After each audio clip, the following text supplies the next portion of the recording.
Hey guys, good morning. So it's Thursday, 10/11, right? October 11th? Yep, October 11th. So a few things I want to touch base with if I could and share with you guys. So it's Thursday morning. I'm still going to be in Phoenix for another day, meeting some more great folks. I was blessed last night again to meet some great folks. I'll talk about that in a minute. But on my journey, as I've said several times, I don't get to watch much television, so my news comes through the phone. And I was again, we had another natural weather system come through our country and do some significant damage. So to those suffering in the Florida Panhandle, and I heard from what I read, it's going to be going up through the Carolinas again, who just recovered from a hurricane a few weeks ago. Certainly prayers, and or with those, I read about a young lady, 11 years old, that was in her trailer when something came flying through and killed this poor little girl. And again, I'll repeat, as I've done many times in this journey, we're not guaranteed tomorrow. And cherish the time, the ones you're with.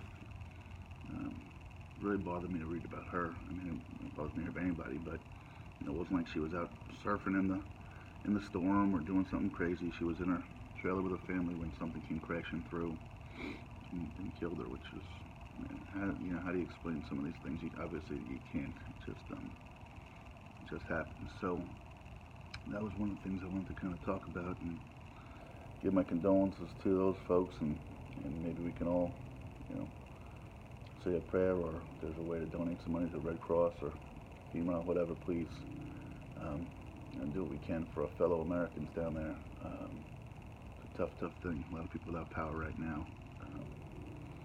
And yeah, so it's not a good thing. Um, there was something else I read about.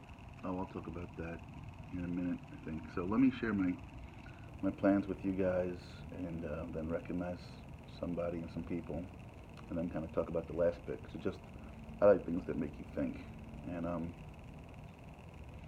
anyway, so my plans today. Phoenix has been great to me in terms of people who I'd never met before reaching out to me.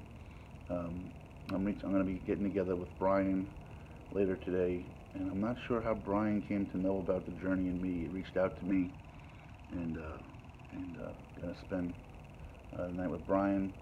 Um, Gonna see him in the afternoon. We'll see about tonight. Uh, and then there's a journey friend who I had spoken to but never met before the journey, but she's been dear to me. Uh, Her name is Susan. I talked to her about it last night, in the sense that she believes in the message so much that she's done what I appreciate and how we're going to spread the message. She had me meet with a group of friends last night, 5 of them in total, great people, but 2 of them are teachers, and hearing about the message and kind of the motivation. Pointing the thumb literally has no downside. Asking people to take accountability, to look in the mirror at who they are themselves, ask what they could have done differently, what they should have done at all, should they have said something differently, could they have said something differently. That's what it's all about. And she asked me to use an illustration I've used with my kids in the past, and that's where for those of you that don't know, I'll use it with you, because she seems to think it makes it very concise. So, my son runs into the living room and says, "Hey, Dad, Kira punched me." And the old me would have said, "Kira, get in here. Why'd you punch your brother?" And I didn't punch him. He did. He hit me first, and blah, blah, blah, blah, blah. And that's what adults do all day, every day in life, on the job, in their homes, in politics. You know, vote for me because she did this, or he did that, or they did this. And um, so anyway, I look at him and say, "Well, Bud, did you point the thumb?" You see his shoulders slump, and he says, "Well, I did throw the remote down and hit her in the leg. All right, now get out of here." And he understands that he did something that kind of prompted her to do it. Not that she should have punched him, but it just de-escalates situations. Again, on my journey so far, early on, it was a gentleman killed in Florida over a parking spot, for crying out loud, a parking spot. There was some young man that, I mean, I'm not saying it was about the video games, but it probably had a whole lot to do with it. He was at a video gaming function and came back, and I think ended up killing 2 or 6 and injured a bunch of others also in Florida. I've seen countless uh, murders and shoots that are just, unacceptable, quite honestly. And those are the far end. I mean, there's such stuff on the scale in between that could be avoided and eliminated. Um, so, so I will say this: since I got to the Southwest, back in Albuquerque, I met Riley, who was a very uh, friendly but aggressively friendly dog, and I met his brother from a different mother over here in Brody, because this guy's another. I don't know what they do out here in the Southwest, but these dogs, they like to be friendly. So anyway, I just made that point because Brody's walking around back here. Anyway, um, so she asked me, but again, she was so kind to reach out to friends. I'm terrible about making specific plans, which I'm going to share with the best I can with you, because this journey, again, my route wasn't through Phoenix, but Bob and Sue were kind enough to come get me and bring me down and expose me to Phoenix and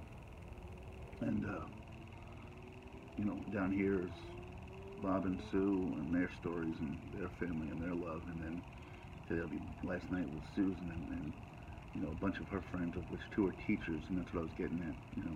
The point of the message is going to start like any message, the way tolerance, the way respect. It starts at the young ages, when they see the parents, when they see the adults mimicking it, or setting not the best example, they follow that.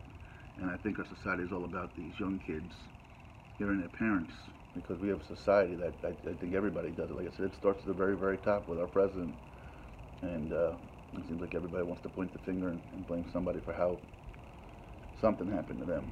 And there may be blame. I'm not saying there's not blame. I'm just saying ask yourself first. And it starts with us being role models for the kids. But if the kids adopt it and bring it home and explain it to their parents, that's great too. So there were two. One was a kindergarten teacher, one was like a K through 3 teacher last night. So I was able to pick their brain about stuff, and I really appreciate that. And Susan made that happen. In addition, tonight, because I didn't have anything scheduled, she had planned for me to go talk to a church, and I just can't spend 5 or 6 days in Phoenix. But she tonight is going to have like 6 or 7 family members over. I don't know who else to come by and meet me and talk with me, and I don't know if it's here or if we're going to be at a restaurant or something. But anyway, she has set that up, and I mean, so think about that. One person in 2 nights has given me an opportunity to speak to, in essence, about 12, 14 people.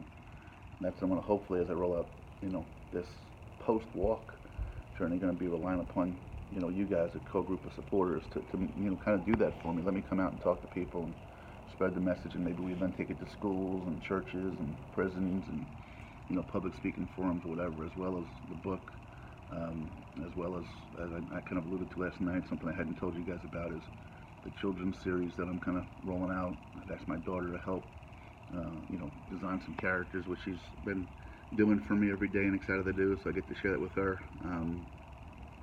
Although I had to overrule her on one character, and she'll know about that. Anyway, so my plans come up before I talk about something else that really caught my eye this morning. So today I'm in Phoenix. Be meeting with Brian. Be meeting with Susan's family. Not quite sure just yet exactly where tonight will be. Tomorrow, again, Susan has extended herself to say, I want to support and be part of this. Oh, one thing she did, she and her friend Janine were the 2 people that had taken my advices and gone to the Phil Vassar concert here in Scottsdale, and at a venue about 2 or 3 miles from Bob and Sue's place. And I wish I knew them earlier; they would have loved to have gone. But she knew when I was coming to town. She got me a Phil Vassar Just Another Day in Paradise hat, which is my song autographed by Phil. So how cool is that, right? What a very nice and sweet gesture. So, and before I go on to that last topic, it's a kind of an odd topic. I do want to kind of, again, as I had a chance to spend a few hours processing last night and things like that, I talked about this group of women that's 3 generations in that goes every year to a getaway. Theirs is Laughlin, Nevada. They do some great things, and this has gone from 14 people to 25 people. The younger girls are excited to get going and be part of that. I can't think of many things these days where young people follow in their parents' footsteps of anything, of any kind of tradition in terms of, it used to be back in the day, your dad was an electrician, you went to work site with him, you became an electrician, your dad was a cop, you wanted to be a cop just like him. Back, the family just met, Bob played the bass in his band, that's what his son took up. But I just think there's a lesson that even, as integral and active as I try to be with my kids, I don't really have anything where, hey guys, you know what, I'm a part of this and I want to expose you to it and be a part of it as well. And maybe there's something we need to do with that, and maybe we should all think about that a little bit. Really, what are we doing to set those gatherings for our kids, those friendships, those half of these people I met last night, or that they talked about, have been friends since 5th grade, 6th grade, 8th grade, and it's kind of like me as well. And I just got to ask myself, and I'll ask you guys to do the same thing. We all tend to do things as a family. Hey, every year we go to this campsite, or we go to, I take my kids and their mom up to New York City for a Broadway play between Christmas and New Year's. But that's us. They're not doing anything with friends or seeing me involved with friends every year. Hey, maybe a walk across the country is the every year thing. No, I'm kidding. I won't let my kids do that. Anyway, before I finish up here, I'll have another thought, but I'll save that for later. It's about Arizona. Anyway, and New Mexico a little bit. But the other thought I had was something I saw on the Yahoo News this morning. So the bad thing is that the good thing is they discovered that this gentleman had apparently built like a 200-pound bomb in just past the city in New York, and I think it was Tappan, which I'm thinking is by the Tappan Zee Bridge. I'm not sure what county, maybe Westchester, maybe the other side, but this guy built a 200-pound bomb in his basement and had planned on inflicting a whole lot of harm on the National Mall down in D.C., I think on Election Day, which is, warped and depraved and sinister, and I'm glad the good news is they caught this guy. But what I did find a bit interesting about it was his motivation, his motive. So his motive, from what I read, was that he was trying to bring to light his ideology of politics, and it was something called sortition, if I saw it properly. And I guess the basis behind it, and maybe it might have been used in ancient Greece, was that instead of elected officials, they chose random officials to run their government a little bit. And it got me to thinking. It really did. And I'm not saying, hey, I'm a supporter of it entirely, but, sometimes, they say that the necessity is the mother of invention. I started thinking about emergencies, and, for example, 9/11. 9/11 had many trained people, firefighters and police that, went into this building that were trained. But there were a lot of people that responded that weren't trained to do this. They weren't trained, and they stepped up. They did amazing things. And think about that. In every emergency, it always seems, not always, but often seems that the untrained step up and do remarkable things. And it's because out of necessity. And it got me to thinking, when you remove agenda from anything, from a group meeting, whether it's a school board, political, office party, whatever, when you remove agenda, I think you've got truth. And I thought about that for a minute, and I'm going to kind of ask you guys to do the same thing. Imagine if just, randomly we have a 9-panel, 9-judge Supreme Court that is always, I'm not saying the Supreme Court precisely, but imagine if just they took 9 random people to say, you guys are the Supreme Court for this term. 9 random people, 9 varying thoughts, 9 different perspectives. Now, I wonder, untrained in politics, I wonder how much worse off we would be. And take that to your town level, your councilman level, and take it up the chain. I wonder if for a short term you took 9, 10, 12, 50, 100 random Americans and said, you guys are the Senate for this period of time. What a variance of thoughts I think you get. I gotta run. I love you guys. Have a great day.